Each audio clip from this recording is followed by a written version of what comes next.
حافظ امتیاز صاحب تشریف رکھتے ہیں، ان کو میں دعوت دیتا ہوں کلام اللہ کی تلاوت کے لیے۔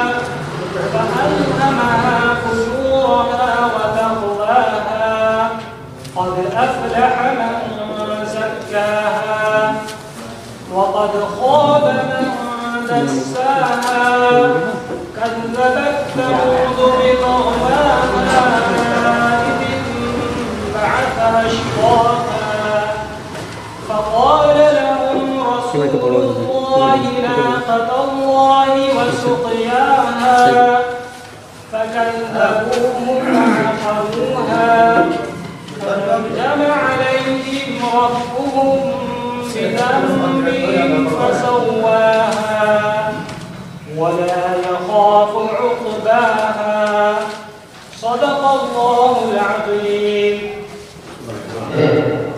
عام طور پر لوگ طوطے کہتے ہیں لیکن اس کو لوگ سمجھتے رہتا ہے، سمجھانے کی ضرورت یہ ہے کہ اردو میں جو ادب و آداب ہے، لفظوں کو بنانے سنبھالنے کا قدر کرنے والوں کو بتانے دیا، اس میں قدر کرنے کا سفر بھی چلنا ہوتا ہے۔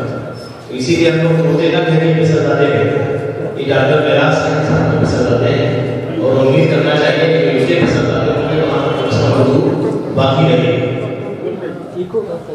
آواز آپ لوگ سمجھیں کیسے بولنا ہے۔ جناب فیضان صاحب یہاں پر جو آسان ہیں اور یہ ہم لوگ کسی حد تک اپنے بیٹھے میں کھڑے کر رہے ہیں۔ لرن آؤٹ ٹائم جو فیضان خان کے حوالے سے یوٹیوب چینل ہے، بہت سے پروگرام ہیں، قرآن کو دوسرے چینل والے بھی نہیں دکھاتے ہیں، لیکن ان کے قرآنوں کی اہمیت یہ ہے کہ وہ لوگ فلیاں پسندی چل رہے تھے، جن پہ کام ہوا ہے نہ ہونے کی امید تھی، ان پہ کام کرنا ایک مقصد ہے۔ اس طرح ہم لوگ پہنچے محمد احمد خان صاحب کے حضور جو تقریباً 90 سال کے ہو چکے ہیں، احمد ابراہیم نبی صاحب جو حدیث رہتے ہیں ان تک پہنچے اور وہ باتیں اس کی حاصل کی فرقہ اعجاز ہے جو اب تک عوام تک نہیں پہنچی۔ اب آواز سے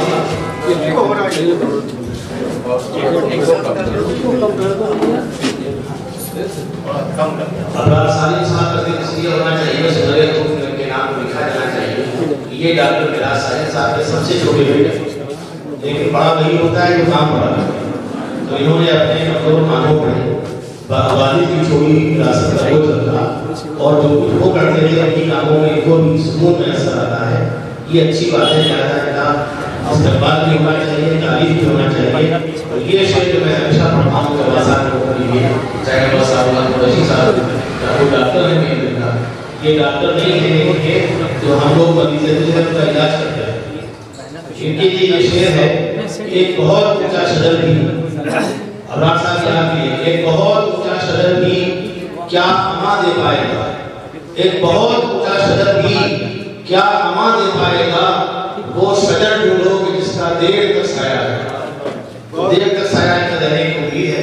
اور یہ ادب میں کام کرتے رہے تو ان کے لیے اور بھی لوگ ہمارے لیے ہیں، سجاد صاحب تشریف لے آئے، وہ ڈاکٹر بیراز صاحب کی معاصر ہیں، ہمارے ہیں، اور بہت سی اچھی محفلیں جو خاقان منزل میں ہوئی ہیں یا ڈاکٹر شخص نے اور بھی نام یاد کی ہیں، ان میں کی سرپرستی رہی ہے، یہ جز کے طور پر اس میں رہے ہیں، آج بھی ہمارے ساتھ یہ ہیں۔ اور امید کرتا ہوں کہ جب کوئی محفل ادب کے حوالے سے سیمینار سے یا مشاعرہ ہوگا تو بزم شمس کے موجودہ ذمہ داران آپ کو یاد رکھیں گے، آپ سے درخواست کریں گے اور آپ ہماری سرپرستی کے لیے تشریف لائیں گے۔ بالکل آپ ہی کے تعلقات کے شاعر ہیں، جس سے برابر کے سامنے ہیں کہ رحمت رسول صاحب آپ دیکھیے ظاہر میں اگر فوٹو کھینچا جائے تو جو بلائے حضرت ہے اس سے رنگ بدلا ہوا ہے، باقی تعلقات میں دونوں ہی شیئر کیے ہیں۔ اس کے بعد ڈاکٹر منصور صاحب ادھر بیٹھے ہوئے ہیں، میدان حیدر صاحب تشریف رکھتے ہیں، جلال نبی ہیں، آصف صدوقی صاحب تشریف لے آئے، سنجے مصرا شوق صاحب نے نظر پکڑ لی، سنجے صاحب تشریف لائے کہ آپ کو کھانا پڑھنا ہے، اس سے پہلے کچھ سمجھیے۔ انیس بھائی کے بغل میں بیٹھے وہ کیا اسمارٹ ہے، کافی ٹھیک ٹھاک۔ محترم سنجے مصرا شوق صاحب کا استقبال ہے۔ سنجے مصرا شوق کا نام اس لیے قابل ذکر ہے کہ انہوں نے آج کے دور میں یہ ہے کہ لوگ اپنے والد پہ کام نہیں کرتے، سمجھنے کے لیے الگ بات کہ ڈاکٹر بیراز صاحب کا نصیب تھے، ان کے گھر میں اللہ نے 3 ستون کے طور پہ حافظ مصباح الحق جو بڑے بھائی ہیں، حافظ قرآن ہیں، وہ ہر محفل میں سرپرست کی حیثیت سے رہتے ہیں۔ ڈاکٹر صاحب طرح سے وہ بس کی خدمت کو اپنے لیے فرض سمجھتے ہیں. ابرار ساری بات میں کروں ہے، لیکن اور جگہ زیادہ تر یہی مثال ساتھ آتی ہے کہ چراغ کرنے لے رہا ہے. سنجے مصباح شوق صاحب نے اس اندھیرے کو اپنے عمل سے دور کیا. یہ عملی طور پہ معنوی طور پہ سنجے مصباح شوق کے ادبی شاگرد بھی ہیں، بیٹے بھی ہیں.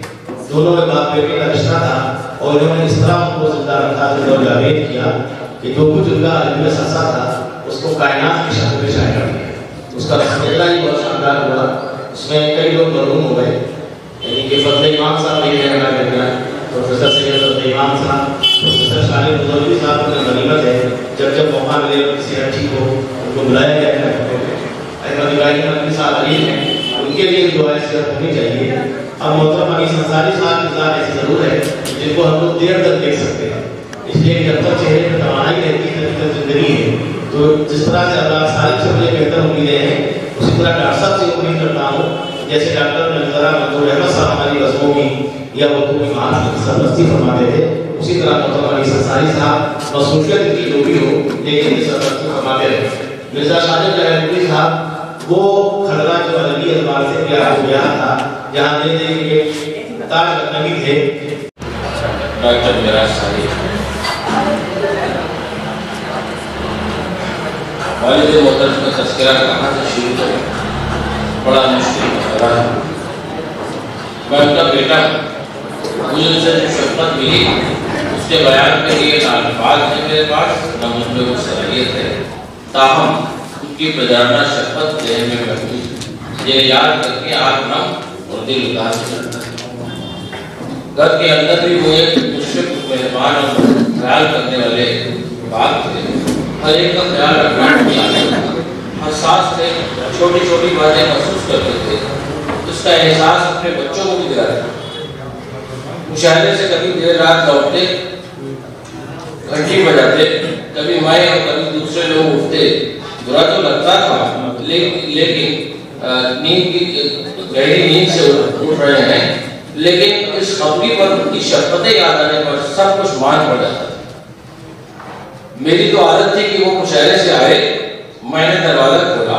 میرا پہلا سوال یہ ہوتا تھا کہ کتنے شاعر تھے، مشاہدہ کیسا ہوا، کون کامیاب رہا، حاصل مشاہدہ کس کی بدل رہی وغیرہ. اس طرح ایک آدھ گھنٹہ کے وہ مجھ سے کر کے وہ بھی خوش ہوتے اور میری بھی تسلیم ہو جاتی. اپنے اشعار گھر والوں کو سناتے، گھر میں اکثر اپنے دوست شاعر کو بلاتے اور سب کو اس کے کلام سے محفوظ کراتے تھے. اس طرح میری مادہ سے لے کر ہر ایک میں شعری اور ادبی ذوق بھی بھر گئے. خانگی معاملات اور مسائل میں نے انتہائی صبر شکر کا فائدہ پایا. بہرحال وہ اپنے ہر بچے کا خیال رکھتے تھے، بچے بھی ان پر فدا تھے.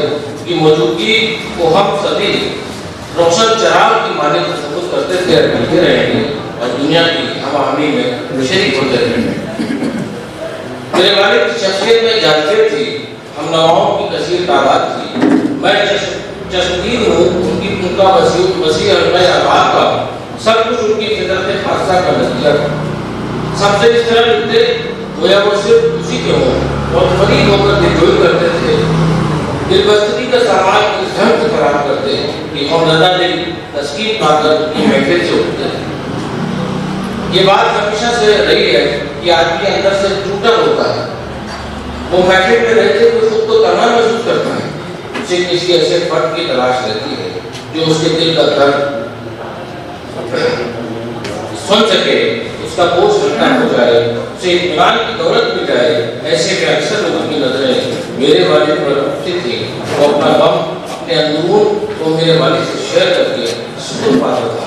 ایسے دوسرے میرے والد کا کندھا نظر آتا تھا جس پر وہ سر رکھ سکے، اپنے دل کا بوجھ ہلکا کر سکے. میرے والد رازدار تھے، لوگوں کے غمگسار تھے، شعرا کے. ان میں اپنائیت کے عاشق تھے، محبت کرتے بھی تھے، محبتیں نکلاتے بھی تھے. اس قدر خلوص سے اپنی شعری نشستوں میں شعرا کو مدعو کرتے تھے کہ ہر شاعر اپنی دعوت پر لبیک تھے. شعراؤں کی محفل میں آنا باعث فخر تصور کرتے تھے. اس کے پیچھے صرف اور صرف ان کا خلوص اور محبت تھی. گزشتہ 60 سال سے شعری نشستیں آراستہ کرنا ان کا شوق تھا. اس آراستگی میں ان کا اہتمام قابل دید تھا. انکساری کی شان اور دل نوازی کا وسیلہ ہے۔ اپنی ادبی محفل بدنشف میں متبسم چہرہ یہ شعراء کی آمد پر اس طرح ان کا استقبال کرتے گویا انہیں کوئی بڑی دولت مل گئی۔ ایسی ہی مسکراہٹ کی خر محلہ خاندان شعری ادبی دنیا ہر جگہ محبت و عزت کی نگاہ سے دیکھے جاتے تھے، لوگ میرے ڈاکٹر بات لے کر پڑھتے تھے۔ میرے والد پہ مثبت اثرات زیادہ تھے، منفی ہو سکتے ہیں، اس کا مجھے علم نہیں، اتنا مجھے معلوم ہے کہ وہ بے ضرر سازشیں کرنا، نیچے دکھانا، غیبت کرنا ان کا شعار نہیں تھا۔ وہ سب سے ملتے تھے، جو ان سے کرتا تھا وہ اس سے ملنے کا حوصلہ رکھتے تھے، صابر تھے، قانع تھے، شاکی نہیں تھے، اپنے دوستوں کے دوست تھے، اور ایسے دوست ہر دوست کو انہیں دوست بنانے پر اندر سے خوشی ہوتی تھی، ورنہ کون ملتا ہے اپنا قریب ہو کر، کون گریہ و تعریف کرتا ہے کسی کے جانے پر، کون آبدیدہ ہوتا ہے کسی کے انتقال کی خبر کو سن کر۔ میرے والد کے لوگوں سے گہرے مناسب، اسی لیے وہ شخص نہیں شخصیت تھی، کیونکہ سے پاک تربیت تھی، ہر کوئی ان کا شیوا اور بے باقی ان کی ادا تھی، جرأت مندی کی دولت سے سرشار تھے۔ اپنے استاد منشی تصدق زین ابوالفتح شمس لکھنوی کا تذکرہ کرنا باعث سعادت سمجھتے تھے۔ اپنے استاد ابی مرزا صدیقی کا ہر جگہ ذکر جمیل کرتے تھے، نقوش عبرت اس کی عملی مثال ہے۔ اپنے کلام کے شاعر ہونے کی فکر سے بے نیاز تھے، انہیں کیا خبر کہ رضوان احمد فاروقی جیسا تیز اور شاعر ان کے تعاقب میں ہے اور وہ کسی بھی دن ان پر شبخون مار سکتا ہے۔ بہرحال گرفتار ہوئے، مکمل کلام سپرد رضوان کیا اور اخبار ساحل مجموعہ غزلیات کو ادار کر گئے، بلکہ اس کا اجرا بھی ڈاکٹر حامد رشید نے اودنامہ دفتر میں شاندار ڈھنگ سے کرا بھی دیا۔ اتنا سب کچھ جب انہوں نے دیکھ لیا تو انہیں امید ہو گئی کہ اب نعتیہ کلام بھی چھپ جانا چاہیے۔ چنانچہ نگاہ حسرت میری جانب اٹھی اور مجھے بلا کر بڑی محبت سے کہا کہ بھیا چاہتا ہوں کہ نعتیہ کلام کی زیور اتباع سے آغاز ہو جائے۔ میری وہ ادبی آبیاری پہلے ہی کر چکے تھے، میں نے اس لمحے کو غنیمت جانا اور نہایت دل جمعی سے نعتیہ کلام شمع رسالت سایہ کرا دیا۔ اس کا اجرا بھی ان کی عدالت کے دوران برادر محمد رہبر کے ذریعے مولانا عبدالعزیز صاحب کے دستے مبارک ہو گیا۔ یہ حضرات نے ان کے غزل اور نعت کے مجموعے میں ذرا بھی تعلق کیا ہے، ان کا ذکر خیر کرنے میں میں نے دوغلے سے کام نہیں لیا ہے، بلکہ اس کا تذکرہ بوانگ توحل کیا گیا ہے۔ ان سب کا اور سب کچھ مندرج بھی ہے۔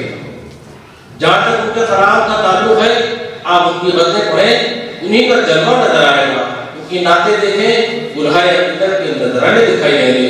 جو وہ خود تھے وہی ان کی شاعری تھی، ممکن ہے بلکہ عین امکان ہے کہ ان کی شاعری میں ان کے افکار کا قد بلند ہو اور ان کی شخصیت اس کی تابع نہ ہو، لیکن مجھے یقین ہے کہ ان کا کلام ان کی شخصیت کا پردہ ہو۔ انہوں نے اپنے نقطۂ جگر اداک خالق کو اپنا جانشین بنایا، غزلوں پر اصلاح کی شعری ہنر سکھائے، ترنم کے گر بتائے، آداب مجلس سکھائے۔ انہیں امید تھی کہ بانگ شمس کا بینر میرے جانے کے بعد بھی اسی طرح چمکتا رہے گا۔ ان کی روح آج خوش ہوگی کہ ان کا بانگ شمس کا پرچم آج بلند ہے۔ وہی لوگ ہیں، بس وہ نہیں ہیں، ان کی یادیں ہیں، ان کے ادبی کارنامے ہیں۔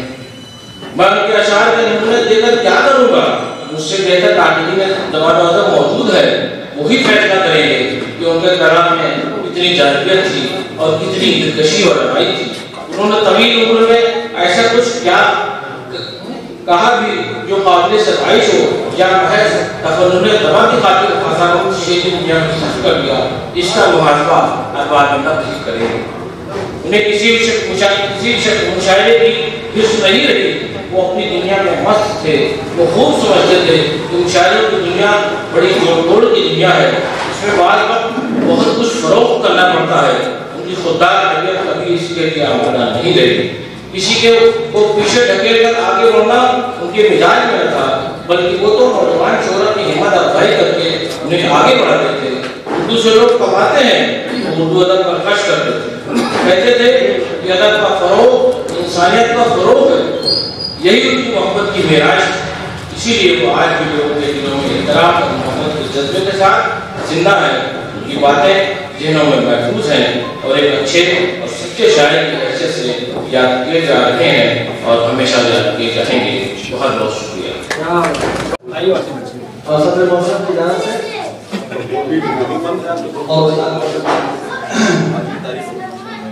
شخصیت پر کچھ نہیں کہنا ہے, میں دو مقالہ نہیں سن سکا اور شخصیت سے آپ سب واقف ہیں. میں سیدھے شروع کرتا ہوں. نظام بھائی, ڈاکٹر صاحب کی نعت شاعری پر ہم نے ایک مضمون لکھا تھا بہت پہلے, وہ کتاب میں بھی شامل کیا صاحب بھائی نے. یہ اسی سے لیا ہوا وہ مضمون نہیں, لیکن کافی کچھ اس کو پھر بدل کرنے کے لیے کچھ دیر ہوئی. میں شروع کرتا ہوں.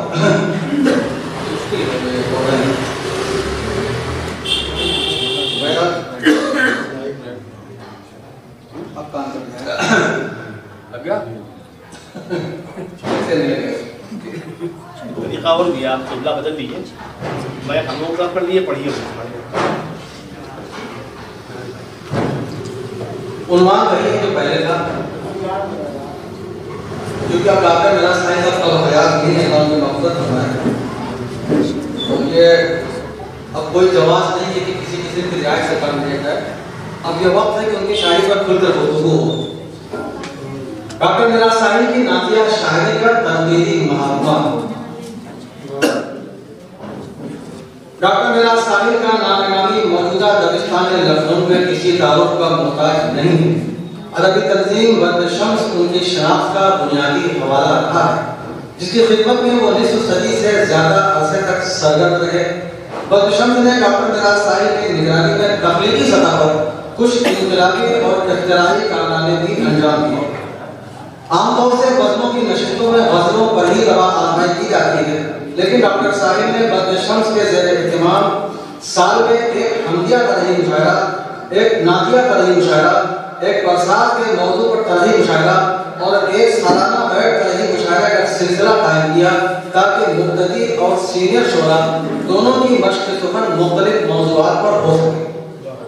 اس سے کوئی غرض نہیں کہ ڈاکٹر میرا ساحل کی پیدائش کب اور کہاں ہوئی اور ان کی تعلیمی لیاقت کیا ہے, مزید یہ کہ انہوں نے کس کس کی شاگردی اختیار کی وغیرہ وغیرہ. تنقیدی مطالعے کے لیے ان امور کی لازمی حیثیت بھی نہیں. ڈاکٹر میرا ساحل کی بہاریہ شاعری پر خودکشری مجموعہ افکار ساحل کے حوالے سے لکھنے والوں نے بہت کچھ لکھا ہے اور ان کی بہاریہ شاعری کے اوصاف و محاسن بیان کیے ہیں. یہ الگ بات ہے کہ ان کی بہاریہ شاعری پر تنقیدی نگاہ نہیں ڈالی گئی, بلکہ بقول مرحوم انور ندیم صرف تہذیب کے رسغلے پیش کیے گئے. لیکن ان کی نعتیہ شاعری کی طرف اتنی بھی توجہ نہیں کی گئی. میرے خیال میں وہ شاعر بدنصیب ہیں جن کے دامن میں نعت کے پھول نہیں کھلے. صرف مسلم ہی نہیں بلکہ غیر مسلم شعراء کی ایک بڑی تعداد ہے جنہوں نے نعت کو اپنی آنکھوں کا سرما بنایا. ڈاکٹر میرا صاحب نے محض برکت و رحمت کی طلبی کے نام پر یا نعتیہ مشاعروں کی ضرورت کی بنا پر نعتیں نہیں کہیں, بلکہ انہوں نے نعت و منقبت کو اپنی زندگی میں ایک مشن کے طور پر اپنایا اور اپنی عمر کا خاصا حصہ نعتیہ شاعری میں صرف کیا. ان کے قلم سے صفحہ اجلاس پر منتقل ہونے والی نعت اور منقبت لکھنؤ اور دوسرے اضلاع میں انجمنوں کے مقابلوں میں بھی پڑھی جاتی رہی. حالانکہ نصف صدی سے زیادہ عرصے تک بہاریہ اور نعتیہ شاعری کے میدان میں سرگرم کردار ادا کرنے کے بعد بھی وہ غزل کا ایک مجموعہ افکار صاحب دے گئے اور نعتیہ شاعری میں بھی محض ایک مجموعہ شمع رسالت دے گئے. حالانکہ امید تھی کہ ان کے پاس بہت کچھ ذخیرہ شعری برآمد ہوگا, لیکن ایسا کیوں نہیں ہوا, یہ سوال اپنے آپ میں اہم ضرور ہے. یہی سوال ان کے استاد ابراہیم صدیقی کے بارے میں بھی کیا جاتا رہا ہے کہ اس قدر خود کو شاعر کا صرف ایک مختصر کا شعری مجموعہ ہی منظر عام پر آ سکا.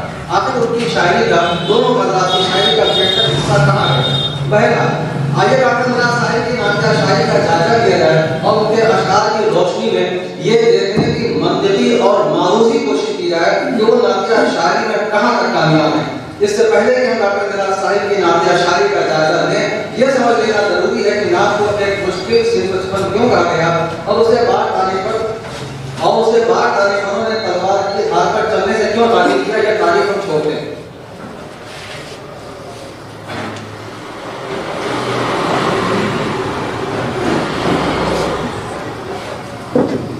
خواجہ بندہ نواز گیسو دراز کے بعد قلی قطب شاہ, عبداللہ قطب شاہ, ولی گگنی, چراغ اورنگ آبادی, میر تقی میر, میر حسن دہلوی, مرزا محمد رفیع سودا، غالب، مومن، شیفتہ، داغ، میر حسن، ناصر، میر انیس، مرزا نبیر، انشا، مصحفی، جرت، طوالت کے خوف سے ان کے اشعار سے گریز کیا جا رہا ہے۔ ایک طویل سلسلہ ہے جنہوں نے نعتیں کہی۔ اگرچہ نعتیہ شاعری میں ان شعراء کا کوئی خاص مرتبہ و مقام نہیں ہے، لیکن نواب مرزا خان صاحب دہلی کے ہم افروں نے محسن کاکوری اور امیر میرائی کے نام نعتیہ شاعری میں بقائے دوام کی حیثیت حاصل کر گئے۔ ڈاکٹر میراث صاحب کا سلسلہ بھی امیر مینائی سے ملتا ہے۔ وہ ایسے کہ میراث صاحب کے استاد کی صدیقی ابو الفضل شمس کے شاگرد تھے، اور ابو الفضل شمس صاحب جن کے نام سے منسوب اوارڈ استاد مدن فاروق صاحب کو دیا گیا کہ جگہ کا معلوم نہیں غلط ہوا کرتا، اور ابو الفضل شمس صاحب برکت صاحب کے شاگرد تھے، اور برکت صاحب امیر مینائی کے شاگرد تھے۔ یہ حوالہ میں نے